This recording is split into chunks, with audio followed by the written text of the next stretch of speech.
50K hit for the Tilt Space boys.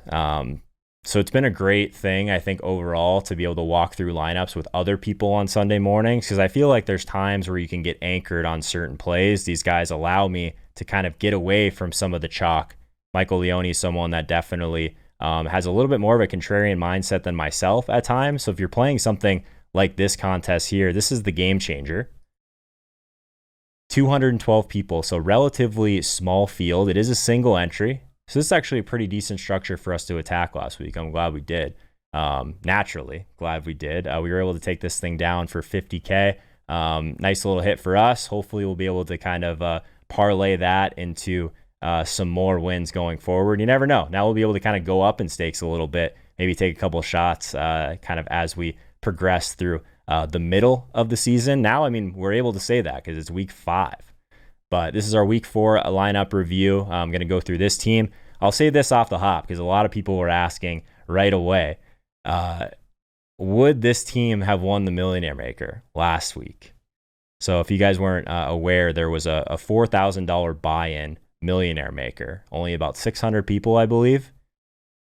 This team would have finished 3rd for 100K, which, I mean, great hit. But, I mean, how often are you going to get... I mean, this is a $1,500 entry right here that we're looking at.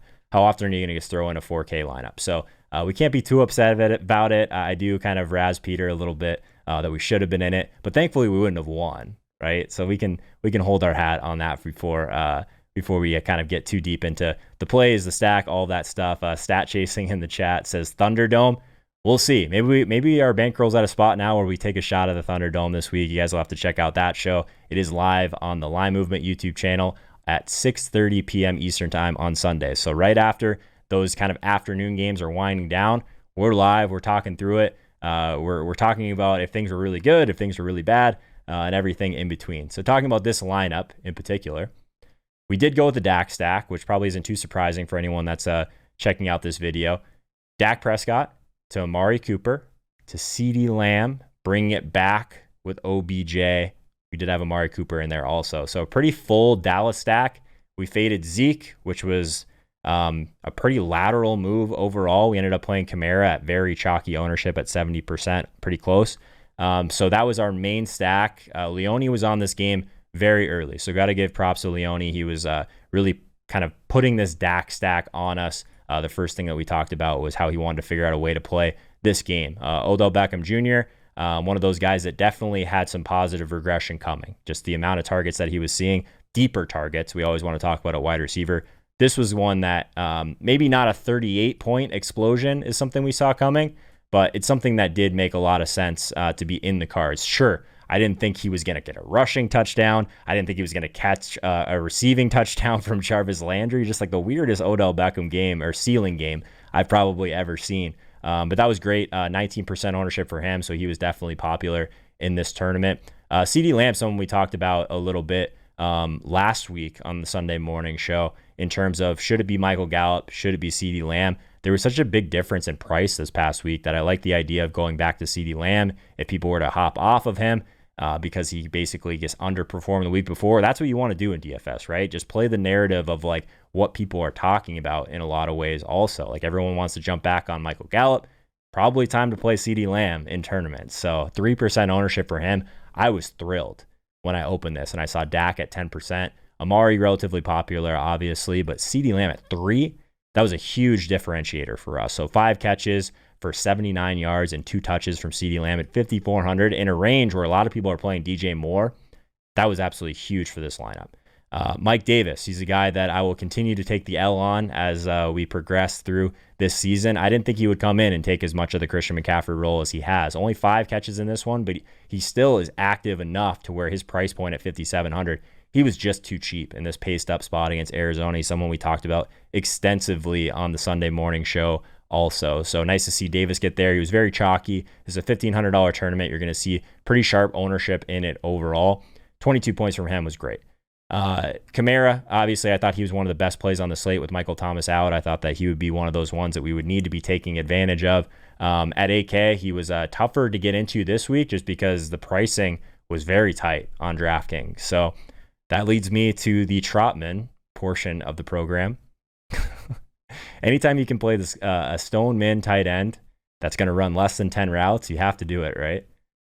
I don't know. In theory, maybe this wasn't a great play overall, but it's hard to really regret it. Like in a small field like this, I don't hate the idea of taking a shot on a really cheap guy that basically flips your entire roster construction on his head. Like it wasn't by accident that we were able to pay up for Kamara, pay up for Dak, pay up for Amari Cooper.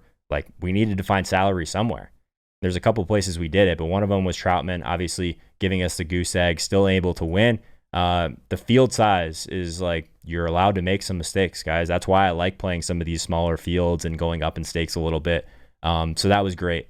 Obviously, I've saved the best for last here.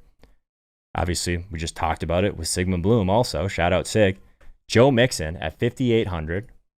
Bengals defense. So that defense running back correlation, 5.2% for the Bengals in the spot against Jacksonville, where I thought they had a chance to get some pressure. Only 3 sacks, but they did get a pick in this one as well. Just 5 points, 2,900, sure. But Joe Mixon at 4.3% ownership, he's what made this entire thing happen. So this is the type of running back you want to target in tournaments at lower ownership, someone that is seeing volume, that people are down on, in a decent spot. People are falling over themselves to play Kenyon Drake versus Jacksonville, like to play anyone against Jacksonville, really. So this is a fantastic tournament play. And I'll give Michael Leone credit again. This is a guy that as soon as we got into our chat, he's like, how do we find a way to play Joe Mixon? So we were on board. We made it happen, and he ended up being 4.3%, a receiving touchdown, 2 rushing touchdowns, almost 200 total yards, did get the bonus for us, 45 points, just an absolute explosion from Joe Mixon at 5.8%. It's really what helped us pass the majority of these teams that were even close to us. So I thought that was a fantastic way to get different at running back when there was some chalky options for sure. If we kind of look back and see, yeah, it looks like everyone almost in just the top 2. So anyone, I guess, in this top tier, 235 was our score, 223. We kind of ran away with this thing a little bit. We actually sweated this thing live. Again, if you're watching this for the first time, we have a show called The Tilt Space every Sunday at 6:30 p.m. Eastern Time on the Line Movement YouTube channel. Be sure and hang out with us, kind of walk through the good, the bad. But we were fading about 21 points from Josh Jacobs. So we did it live on stream. We got to walk through, I guess, all the scenarios that things could have gone completely wrong. But as you guys know now, Josh Jacobs did not get to his 21 points. So we were able to take this thing down for 50K. Going forward, hopefully we can keep it up. Hopefully we can continue to give you guys awesome information at linemovement.com and on our live streams that we have throughout the week. So if you enjoyed this review, maybe do a few more of these going forward on the Line Movement channel. Be sure and toss a like on this video. Hit that subscribe button and just make sure that you join us on Sunday mornings. I go live at 9:30 Eastern Time in the morning on the Joe Holka YouTube channel, but then we roll that back directly after 11 a.m. Eastern Time. We have the Line Movement NFL show, so be sure and join us for that, and I'll see you guys next time.